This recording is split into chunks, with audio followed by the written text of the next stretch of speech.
भगवान श्री कृष्ण की पत्नियों की मृत्यु कैसे हुई, जानिए रहस्य। मौसूल युद्ध के कारण जब श्री कृष्ण के कुल के अधिकांश लोग मारे गए तो श्री कृष्ण ने प्रभास क्षेत्र में एक वृक्ष के नीचे विश्राम किया। वहीं पर उनको एक भील ने भूलवश तीर मार दिया, जो कि उनके पैरों में जाकर लगा। इसी को बहाना बनाकर श्री कृष्ण ने देह को त्याग दिया। बलराम भी समुद्र में जाकर समाधि ले लेते हैं। जब अर्जुन के पास ये समाचार पहुंचता है तो वे द्वारिका पहुंचते हैं। उनके द्वारिका पहुंचने पर भगवान श्री कृष्ण की सभी पत्नियों सहित कई यदुवंशी महिलाएं बिलख बिलख कर रोने लगती हैं। पति और पुत्रों से हीन हुई इन स्त्रियों के आर्तनाद को सुनकर अर्जुन भी रोने लगते हैं। उनसे उन स्त्रियों की ओर देखा नहीं जाता है। उनकी आंखों से लगातार अश्रुधारा बहने लगती है। यदुवंश की सभी स्त्रियां अर्जुन को घेर कर इस आस में बैठ जाती हैं कि अब हमारे बारे में कोई तो निर्णय लेने वाला आया। पुरुषों में यदि कोई बचा था तो कृष्ण के प्रपौत्र वज्रनाभ और भगवान श्री कृष्ण के पिता वसुदेव ही। कुछ स्त्रियां गर्भवती थीं। श्री कृष्ण की पत्नियों से मिलने के बाद अर्जुन अपने मामा वसुदेव से मिलने बड़ी हिम्मत करके उनके महल जाते हैं। श्री कृष्ण के पिता वसुदेव अर्जुन को देखते ही रोने लगते हैं और उन्हें अपने गले लगा लेते हैं। कुछ समय बाद वे अर्जुन को यदुओं की आपसी लड़ाई का सारा किस्सा सुनाते हैं और बाद में श्री कृष्ण एवं बलराम के परमधाम चले जाने के बारे में कहते हैं। वसुदेव ये भी कहते हैं कि श्री कृष्ण कह गए थे कि तुम अर्जुन आओगे और तुम ही अब इन स्त्रियों के बारे में निर्णय लोगे। तुम्हारे यहां से चले जाने के बाद इस द्वारिका नगरी को समुद्र डुबो देगा। कुछ समय रुककर वसुदेव कहते हैं कि मेरा भी अंतिम समय आ गया है और तुम ही मेरा अंतिम संस्कार करोगे। अर्जुन वसुदेव की बात सुनकर मन ही मन बहुत दुखी होते हैं। तब वे वृषणिवंश के सभी मंत्रियों से मिलते हैं और वे इस वंश के सभी स्त्री, बालक और बूढ़ों को यहां से इंद्रप्रस्थ ले जाने के लिए इंतजाम करने का कहते हैं। उस दिन अर्जुन रात को द्वारिका में ही रुकते हैं। सुबह समाचार मिलता है कि वसुदेव ने अपनी देह छोड़ दी।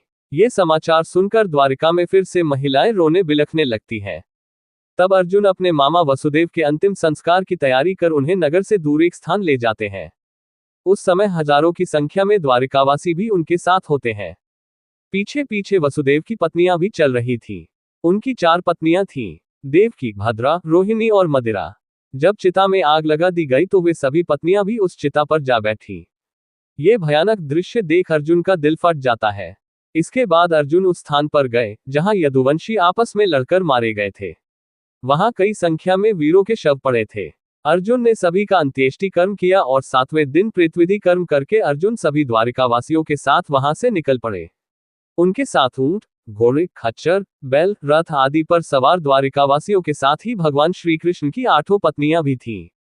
साथ में श्री कृष्ण का प्रपौत्र वज्रनाभ भी था। कहते हैं कि यह लाखों लोगों का लश्कर था। अर्जुन के द्वारिका से निकलते ही नगरी समुद्र में डूब जाती है। इस अद्भुत दृश्य को द्वारिकावासी अपनी आंखों से देखकर आश्चर्यचकित हो जाते हैं। उस समय वे सभी बस यही सोचते हैं कि देव की लीला अद्भुत है। ये समुद्र तब तक रुका था जब तक कि हम सभी द्वारिका के बाहर नहीं निकल जाते। रास्ते में भयानक जंगल आदि को पार करते हुए वे पंचत देश में पड़ाव डालते हैं। वहां रहने वाले लुटेरों को जब ये खबर मिलती है कि अर्जुन अकेले ही इतने बड़े जनसमुदाय को लेकर इंद्रप्रस्थ जा रहे हैं, तो वे धन के लालच में वहां धावा बोल देते हैं। अर्जुन चीख कर लुटेरों को चेतावनी देते हैं, लेकिन लुटेरों पर उनकी चीख का कोई असर नहीं होता है और वे लूटपाट करने लगते हैं। वे सिर्फ स्वर्ण आदि ही नहीं लूटते हैं बल्कि सुंदर और जवान महिलाओं को भी लूटते हैं। चारों ओर हाहाकार मच जाता है। ऐसे में अर्जुन अपने दिव्यास्त्रों का प्रयोग करने के लिए स्मरण करते हैं, लेकिन उनकी स्मरण शक्ति लुप्त हो जाती है। कुछ ही देर में उनके तरकश के सभी बाण भी समाप्त हो जाते हैं। तब अर्जुन बिना शस्त्र से ही लुटेरों से युद्ध करने लगते हैं, लेकिन देखते ही देखते लुटेरे बहुत सा धन और स्त्रियों को लेकर भाग जाते हैं। खुद को असहाय पाकर अर्जुन को बहुत दुख होता है। वे समझ नहीं पाते हैं कि क्यों और कैसे मेरी अस्त्र विद्या लुप्त हो गई। जैसे तैसे अर्जुन यदुवंश की बची हुई स्त्रियों व बच्चों को लेकर इंद्रप्रस्थ पहुंचते हैं। यहां आकर अर्जुन भगवान श्री कृष्ण के प्रपौत्र वज्र को इंद्रप्रस्थ का राजा बना देते हैं। बूढ़ों, बालकों व अन्य स्त्रियों को अर्जुन इंद्रप्रस्थ में रहने के लिए कहते हैं। इसके बाद वज्र के बहुत रोकने पर भी अक्रूर जी की स्त्रियां वन में तपस्या करने के लिए चली जाती हैं। भगवान श्री कृष्ण की 8 पत्नियां थीं, जिसमें से रुक्मिणी और जाम्बवंती अग्नि में प्रवेश कर जाती हैं। सत्यभामा तथा अन्य देवियां तपस्या का निश्चय करके वन में चली जाती हैं। गांधारी, क्षैब्या, हेमुति आदि का अग्नि में प्रवेश करने का उल्लेख मिलता है। श्री कृष्ण की पत्नियां सत्यभामा, जाम्बवंती, रुक्मिणी, कालिंदी, मित्रबिंदा, सत्या, भद्रा और लक्ष्मणा थीं। भगवान कृष्ण के वंश के बचे हुए एकमात्र यदुवंशी और उनके प्रपौत्र पोते का पुत्र वज्र को इंद्रप्रस्थ का राजा बनाने के बाद अर्जुन महर्षि वेदव्यास के आश्रम पहुंचते हैं। यहां आकर अर्जुन ने महर्षि वेदव्यास को बताया कि श्री कृष्ण, बलराम सहित सारे यदुवंशी कैसे और किस तरह समाप्त हो चुके हैं। तब महर्षि ने कहा कि यह सब इसी प्रकार होना था, इसलिए इसके लिए शोक नहीं करना चाहिए। अर्जुन ये भी बताते हैं कि किस प्रकार साधारण लुटेरे उनके सामने यदुवंश की स्त्रियों का हरण करके ले गए और वे कुछ भी न कर पाए।